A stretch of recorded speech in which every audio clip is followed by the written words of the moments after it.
Last Tuesday, I found out my house didn't belong to me anymore.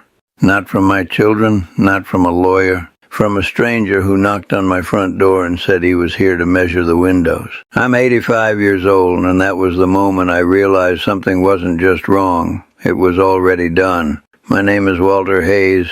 I'm 85 years old, and I've lived in that house for nearly 6 decades. I bought it when I was 28 with more determination than money. It wasn't fancy, but it was ours. I carried my wife, Eleanor, through that front door in 1967. We painted the kitchen together. She chose yellow. I lost the argument.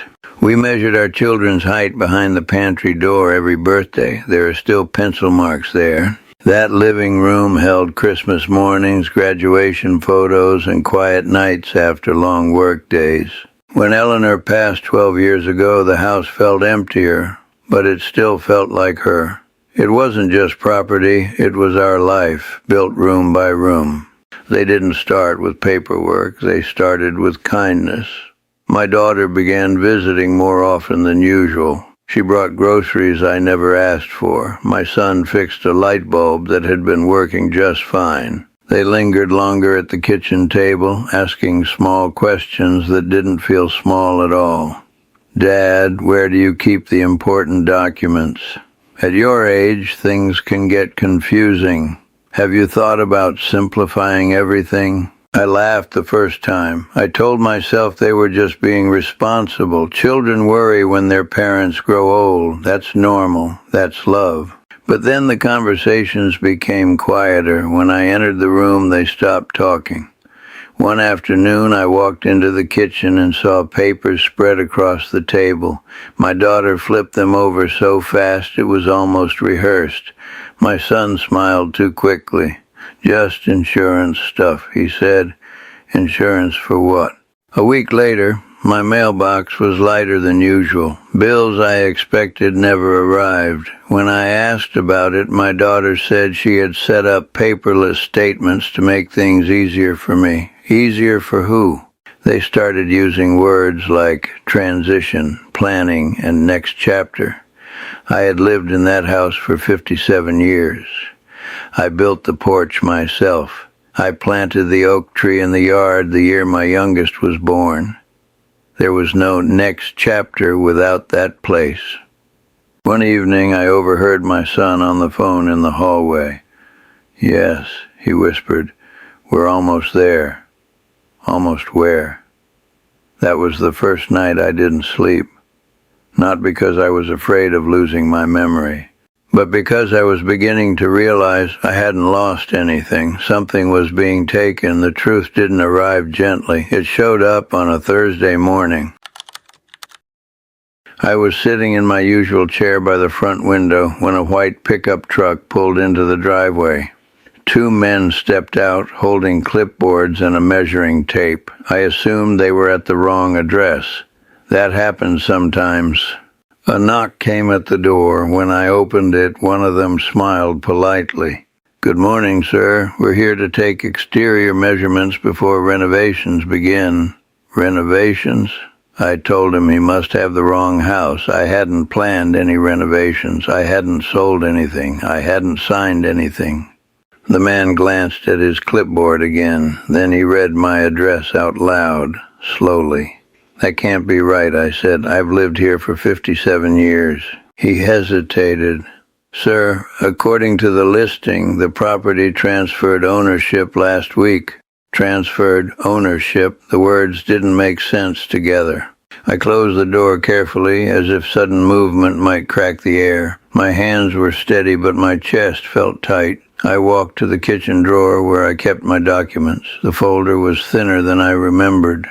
I called my son first, straight to voicemail, then my daughter. She answered on the 3rd ring. Dad, she said softly, the way you speak to someone fragile. We were going to tell you. Going to. Tell me what? I asked. There was a pause, not confusion, not shock, a prepared pause. It was for your own good. That's when I understood. This wasn't a mistake. It wasn't paperwork confusion. It wasn't a misunderstanding. My house had been sold, and my children already knew. After I hung up the phone, the house felt different, not smaller, not colder, stranger. I stood in the middle of the living room and looked around like a guest who had overstayed his welcome. The couch where Eleanor and I used to sit every evening suddenly felt like it belonged to someone else. The photographs on the wall looked like decorations in a model home. I lowered myself into my chair and stared at the front door. 57 years of turning that handle, 57 years of locking it every night before bed, and now, legally, it wasn't mine to lock. I didn't cry right away. At 85, tears don't come as easily. They sit behind your eyes like a weight. What hurt wasn't the house. It was the silence from my own children, the decision made in conference rooms and phone calls without a single honest conversation with me. I replayed every recent visit in my mind, the extra kindness, the sudden concern, the careful questions about documents. It wasn't love, it was preparation. That realization cut deeper than any signature on paper. I walked slowly down the hallway and touched the pencil marks behind the pantry door. My oldest at age 6, my youngest at 10. I ran my finger over their names, written in my handwriting. How do you raise children in a home, only to be removed from it by them? I sat on the edge of my bed that night, the same place I sat when Eleanor passed. Back then, grief came from losing someone I loved. This time it came from realizing someone I loved had chosen to lose me first. I didn't yell, I didn't beg, I didn't call them back. Instead, the next morning I called someone else, my lawyer. His name is Thomas Reed. He's been handling my paperwork for nearly 15 years. Calm voice, sharp mind, the kind of man who listens more than he speaks. Thomas, I said, I need you to explain something to me. How does a house get sold without the owner knowing? There was a pause on the other end, then papers shuffling. Walter, he replied carefully, did you authorize the trust amendment last winter? The trust.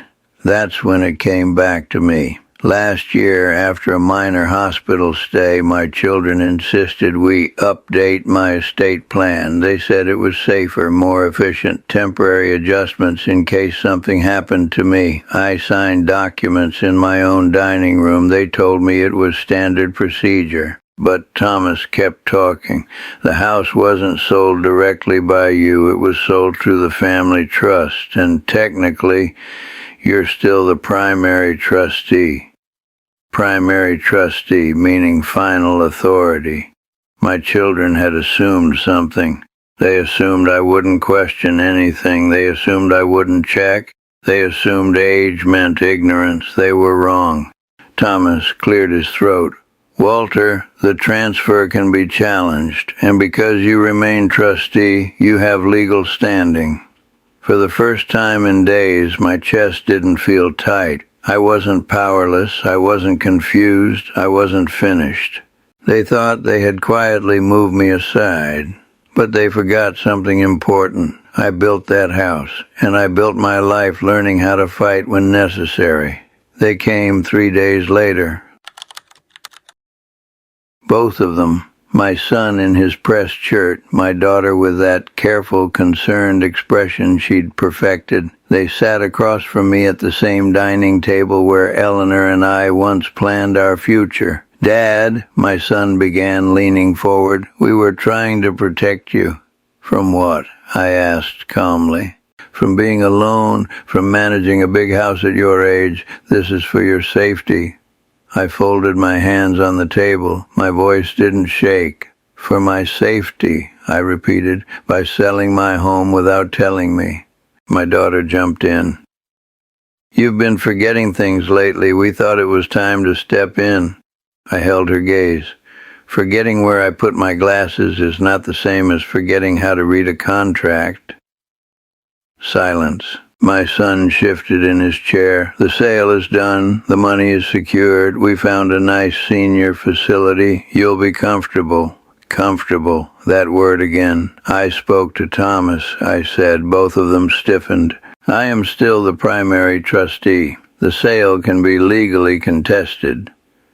My son's jaw tightened. You'd sue your own children? I didn't raise my voice. You sold your father's house. The room felt smaller now, but not because of weakness, because truth had finally filled it. I trusted you, I continued, and trust isn't paperwork, it's respect. They didn't have an answer for that. I stood up slowly, steady on my feet. You thought I was too old to understand what you were doing, I said. What you forgot is that I raised you. I know exactly what you're capable of. For the first time since that white truck pulled into my driveway, I wasn't the one on the defensive. The sale was reversed within weeks, not because I yelled, not because I threatened them, because the law was clear, and for once so was I. The buyers were refunded. The paperwork was corrected. My house returned to my name, fully, properly, legally. Thomas made sure of that. This time, no amendments, no quiet updates, no shared control, just me. My children didn't visit for a while after that. Pride can be louder than anger. I didn't chase them. I didn't argue. I simply waited. One afternoon, my daughter came alone. She stood in the doorway, not stepping inside until I nodded. She looked smaller somehow. I thought we were helping, she admitted.